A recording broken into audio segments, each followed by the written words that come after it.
Seiring perkembangannya zaman dan teknologi, banyak membuat perubahan di perekonomian para UMKM di Kota Medan. Salah satu perubahan digital saat ini yaitu e-commerce.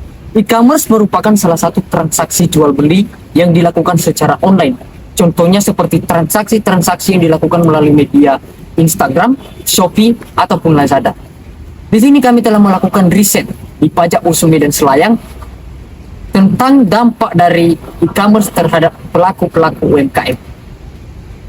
Saksikan video kami mengenai riset tentang dampak e-commerce di Pajak Usu Medan Selayang.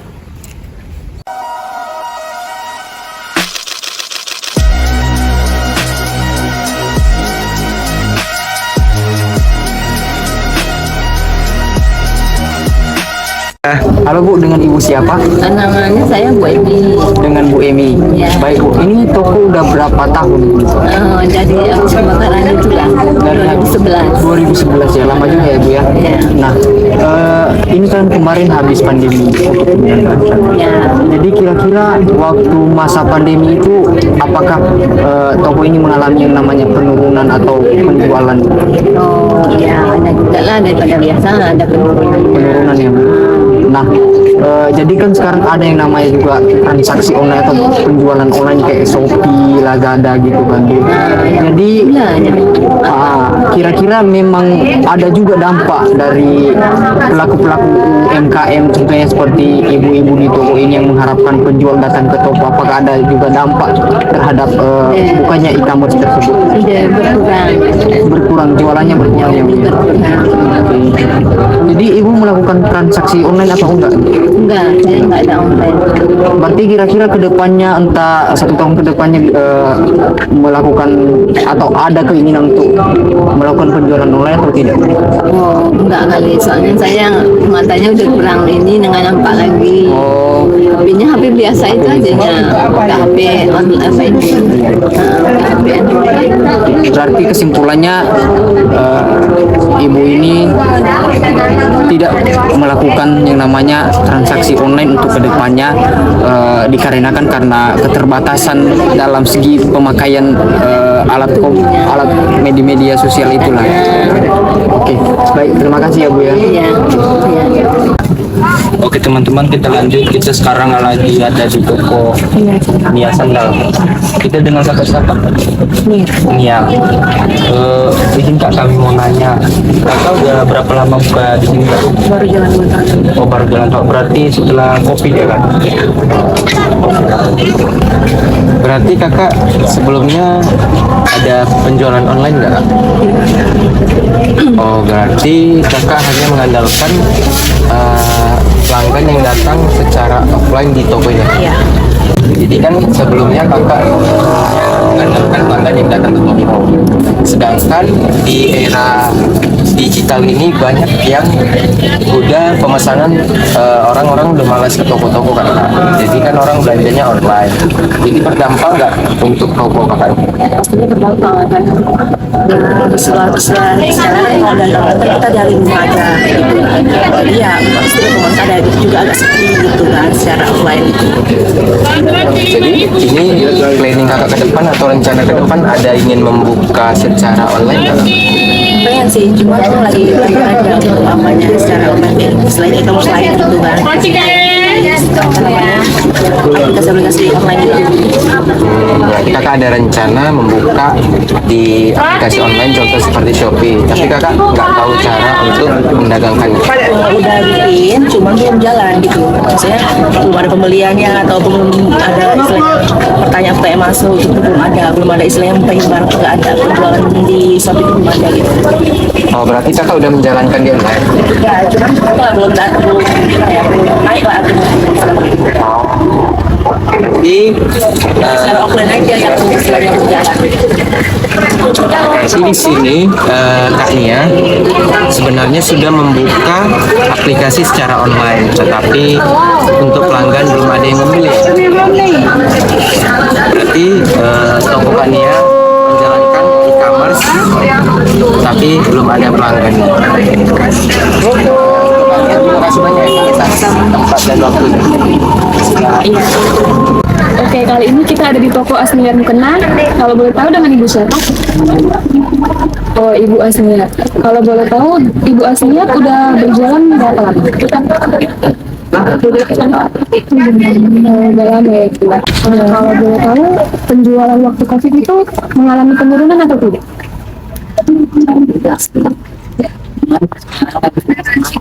Oh, sekarang lagi lebih menurun ya, Bu? Oh, karena berarti sebelumnya Ibu belum penjualan secara online. Oh, jadi menurut Ibu e-commerce atau penjualan secara online ini sangat berdampak negatif ya, Bu, untuk para pedagang UMKM yang ada di sini. Jadi kira-kira tindakan ke depannya Ibu akan buat toko online enggak?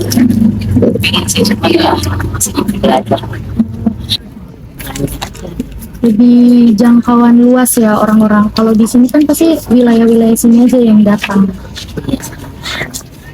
Tapi kalau penjualan online itu kita menunggu pelanggan yang datang ke sini ya, Offline. Berarti berdampak ya, Bu, e-commerce ini bagi UMKM, berarti ada anjlok ya? Enggak. Biasanya ini nggak ada. Dari sini kami depan sana belakang nggak bisa nampak, nggak kosong kayak sekarang ini. Masih kayak jual kakak masih ada. Pulang kayak 8 bulan bisa di situ aja. Karena sepi ya. Halo, kita lagi bersama dengan Bu siapa? Bu Nur. Bu Nur udah lama belum jualan di sini? Berapa tahun ya? Bu Nur udah jualan selama 13 tahun. Bu, kalau boleh tahu selama kemarin kan tahun itu ya di pasca 2019, 2020 pendapatan itu menurun nggak sih? Jadi selama COVID-19 kemarin, Ibu tetap buka nih tokonya. Ibu sebenarnya udah pernah melakukan penjualan secara online nggak? Jadi gini Bu, sekarang kan ada yang namanya e-commerce, proses transaksi jual beli. Nah, jadi apakah ada dampak bagi pelaku-pelaku UMKM yang belum menggunakan atau mengikuti perkembangan zaman perkembangan dari era digital itu? Apakah ada dampak?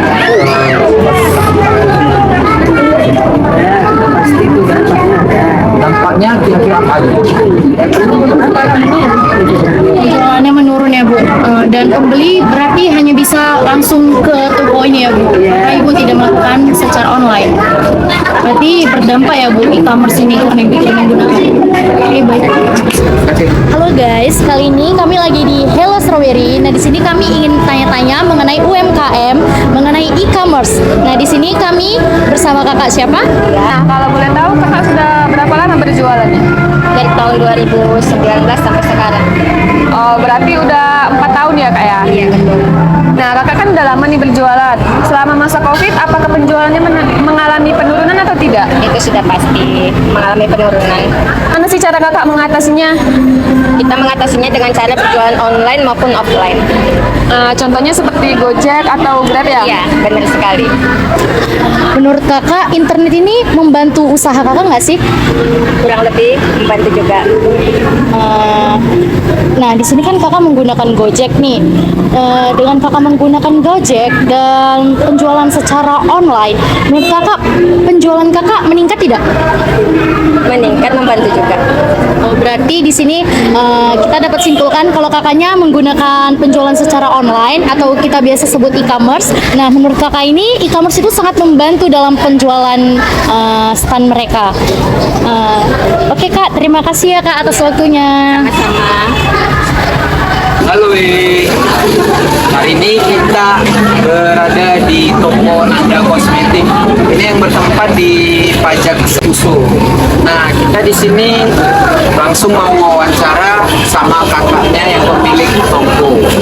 Itu ada Ariska. Nah, di sini saya dan rekan saya yang ingin melakukan riset tentang UMKM pasca COVID-19. Kalau boleh tahu, kakak sudah berapa lama memulai usaha di sini? 7 tahun. Oh, udah 7 tahun. Kakak sudah lama berjualan selama COVID, penjualan mengalami penurunan nggak, Kak? Iya mengalami Kak. Oh, mengalami. Nah, sebelumnya kakak selama COVID kakak melakukan penjualan melalui online nggak sih, Kak? Iya melalui online. Oh, berarti kakak pernah melakukan penjualan secara online. Biasanya kalau di pemasaran online kakak menggunakan media apa itu, Kak? Shopee. Shopee. Selain Shopee? Itu aja sih. Oh, berarti kakak menggunakan media online Shopee sebagai media pemasaran di internet ya, Kak?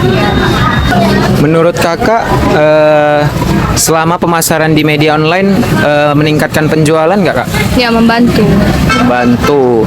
Itu membantu sangat drastis atau biasa aja? Biasa aja sih. Biasa aja ya. Berarti kakak menggunakan dua media secara offline dan online. Nah, berarti menurut kakak e-commerce ini sangat membantu ya untuk penjualan kakak? Iya membantu. Oke. Terima kasih sebelumnya ya, Kak. Sama-sama. Halo guys, kami lagi di toko Dindin. Nah, di sini kami sedang bersama kakak siapa? Dina. Kalau boleh tahu kak, kakak mulai membuka usaha ini mulai tahun berapa? Sebenarnya sebelumnya usaha baju, terus habis itu pindah ke toko tas. Kalau usaha baju itu dari tahun 2016 kurang lebih. Oh, 2016 sudah lama juga lah ya berarti ya, Kak. Nah, jadi sebelum COVID di sini kakak udah mau mulai usaha ya kak? Udah. Nah, jadi sebelumnya kakak udah mengenal penjualan secara online belum? Udah. Apakah kakak melakukannya? Kemarin iya, sekarang udah enggak. Kalau boleh tahu kakak memasarkan secara online itu di toko di aplikasi apa? Facebook, Instagram, TikTok. Tapi sekarang udah stop semenjak adminnya agak sedikit curang. Nah kan Kak, tadi kan Kakak bilang kan Kakak ikut e-commerce nih kan Kak. Nah, kalau boleh tahu Kak, menurut Kakak lebih banyakan dari e-commerce atau dari offline Kak? Kalau boleh tahu. Sebenarnya 50/50 deh. Oh, 50. Per 50.